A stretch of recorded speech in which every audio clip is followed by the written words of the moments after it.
시편. 시편은 150개의 고대 히브리어 시, 노래, 기도문의 모음집으로서 이스라엘 역사에 각기 다른 시기에 쓰여졌습니다. 상당수는 다윗 왕과 관련이 있는데 그는 73편을 썼고 시인이자 하프 연주가로 알려져 있죠. 하지만 그 외에 다른 저자들도 많이 있습니다. 아삽이나 고라 자손처럼 말이죠. 또한 성전 예배 인도자들이나 솔로몬과 모세의 시도 있으며 약 3분의 1은 작가 미상입니다. 이 중 많은 시가 이스라엘 성전의 성가대에 의해 노래로 불려졌지만 사실 시편은 찬송가는 아닙니다. 이스라엘이 바벨론 포로가 된 후 어느 시점엔가 이 고대 시들이 수집되었고 의도적으로 배열되어 지금의 시편이 완성되었죠. 그리고 시편은 매우 독특한 구성과 메시지를 담고 있는데 이는 처음부터 끝까지 읽지 않으면 알아내기 어렵습니다. 시편이 어떻게 구성되었는지 보는데 가장 도움이 되는 건 끝부분부터 읽는 겁니다.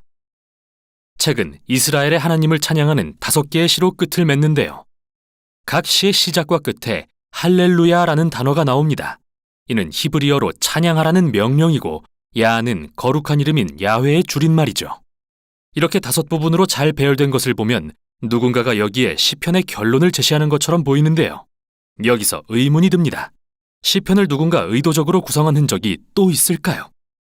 만약 시편의 표제를 관심 있게 보신 분이라면 책의 총 5곳에 제1, 2, 3, 4, 5권이 표기되어 있는 것과 시편이 크게 5부분으로 나뉜다는 걸 발견하셨을 텐데요. 이렇게 보는 이유는 각 5부분의 마지막이 매우 비슷한 시로 끝나기 때문이죠. 마치 편집자가 추가한 것처럼요. 이런 식이죠. 이스라엘의 하나님 여호와를 영원히 송축할지로다. 아멘, 아멘. 이렇게 시편에는 결론이 있고 그 내부는 5개의 주요 부분으로 이루어져 있습니다. 이제 당연히 시편의 도입부로 가서 서문을 찾아봐야겠죠. 서문은 어디일까요? 바로 시편 1, 2편입니다. 이 두 편이 제1권 바깥쪽에 배치된 이유는 제1권과 달리 다윗과 연관이 없고 작가 미상이기 때문이죠. 시편 1편은 주의 율법을 묵상하며 밤낮으로 기도하듯 읽고 순종하는 자가 얼마나 복 있는지를 찬양하는데 여기서 율법이라는 단어는 단순하게는 가르침을 뜻하며 구체적으로는 구약 앞부분의 토라, 즉 모세오경을 가리킵니다. 실제로 여기서 이 단어는 2가지 의미를 다 가지고 있는데 그게 왜 시편이 5부분으로 되어 있는지 설명하죠. 시편은 하나님의 백성이 평생 어떻게 기도해야 할지 가르쳐주는 새 토라로서 모세오경에서 원래 주어진 하나님의 율법에 순종하는 것을 도와줍니다. 시편 2편은 사무엘하 7장에서 하나님이 다윗 왕에게 주신 언약의 시적 표현인데요. 어느 날 메시아 왕이 오셔서 하나님의 나라를 세우고 열방에 만연한 악과 불순종을 치신다는 내용이죠. 그리고 여호와께 피하는 모든 사람은 다 복이 있다고 마무리함으로써 시편 1편의 시작과 같은 표현을 사용합니다. 이렇게 시편 1, 2편은 이 책이 하나님의 백성의 기도책으로서 구성됐음을 보여줍니다. 즉, 율법을 신실하게 지키려 노력하고 미래의 메시아의 나라를 기다리는 하나님의 백성들의 기도책이죠. 이렇게 2개의 큰 주제가 소개되었다면 이 2 주제를 둘러싸고 작은 책들은 어떻게 구성되었는지 살펴보도록 하죠. 예를 들어 제1권은 정중앙에 15편에서 24편까지 이어지는 시 모음을 배치하는데 이는 언약에 대한 신실함을 요구하는 내용으로 시작하고 끝을 맺습니다. 다음으로 16편에서 19편은 이러한 신실함의 본보기로 다윗을 묘사하는데요. 그가 하나님의 구원을 바라며 간구할 때 하나님은 그를 왕으로 높이시죠. 여기에 상응하는 부분은 시편 20편에서 23편입니다. 과거의 다윗은 미래에 오실 메시아 왕의 형상이며 그도 역시 하나님께 간구합니다. 그는 구원받을 것이며 열방을 통치하는 나라를 얻게 될 것입니다. 그리고 이 시들의 중심에 시편 19편이 배치된 이유는 율법을 주신 하나님을 찬양하기 위함이죠. 자, 보십시오. 시편 1, 2편의 2 주제가 여기에서 단단히 하나로 묶입니다. 제2권은 2편의 시로 시작되는데 이들은 미래에 시온의 성전으로 돌아올 것에 대한 소망을 노래하며 이는 메시아의 나라에 대한 소망과 밀접한 관련이 있죠. 그리고 제2권은 미래의 메시아 왕이 열방을 통치하실 것을 묘사하는 시로 끝을 맺습니다. 이 시는 정말 놀라운데요. 왜냐하면 예언서에 나온 메시아의 나라에 대한 모든 구절들을 반복하기 때문이죠. 그리고 이 왕의 통치를 통해 하나님께서 아브라함에게 열방을 복주시겠다 하신 약속이 성취될 거라는 말로 끝이 납니다.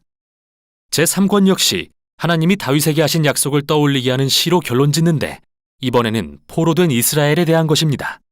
이 시의 저자는 하나님이 다윗의 자손을 결코 버리지 않겠다고 약속하셨지만 이스라엘이 파괴와 포로됨, 그리고 다윗 왕국이 몰락을 겪은 것은 불순종의 결과라고 봅니다. 그리고 주께 다윗에게 하신 약속을 잊지 마시라고 간청하며 끝을 맺죠. 제4권은 바로 이 포로라는 위기 상황에 대처하는 내용입니다. 그래서 첫 시에서 모세의 기도를 통해 이스라엘의 뿌리를 기억하게 합니다.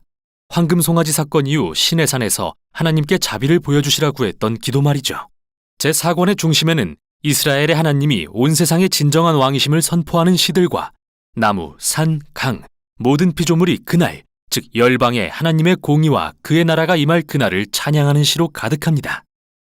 제5권은 하나님이 그의 백성들의 울부짖음을 들으시고 어느 날 미래의 왕을 보내서 악을 물리치고 그분의 나라를 세우실 것을 확증하는 일련의 시로 시작합니다. 또 두 개의 큰 모음집도 담겨 있는데 하나는 할렐이고 다른 하나는 성전에 올라가는 노래로 불립니다. 각각의 모음집은 미래의 메시아의 나라에 대한 시로 끝을 맺는데요. 이 둘은 미래의 하나님께서 그의 백성을 출애굽 때와 같이 구원하실 거라는 소망을 품게 합니다. 그리고 바로 그 사이에 119편이 있는데요. 시편에서 가장 긴 시죠.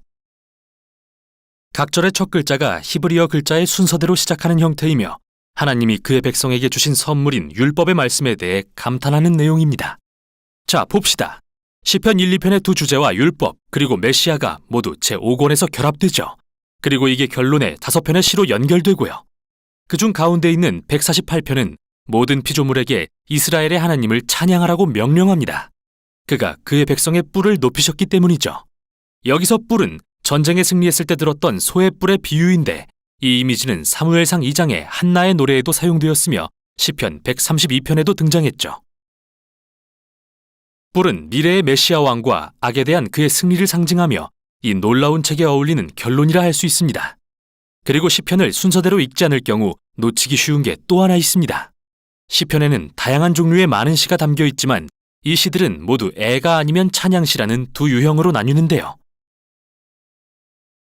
애가는 끔찍한 세상에 대한 고통, 혼란, 분노와 시인 자신에게 얼마나 끔찍한 일이 일어나고 있는지에 대해 표현합니다.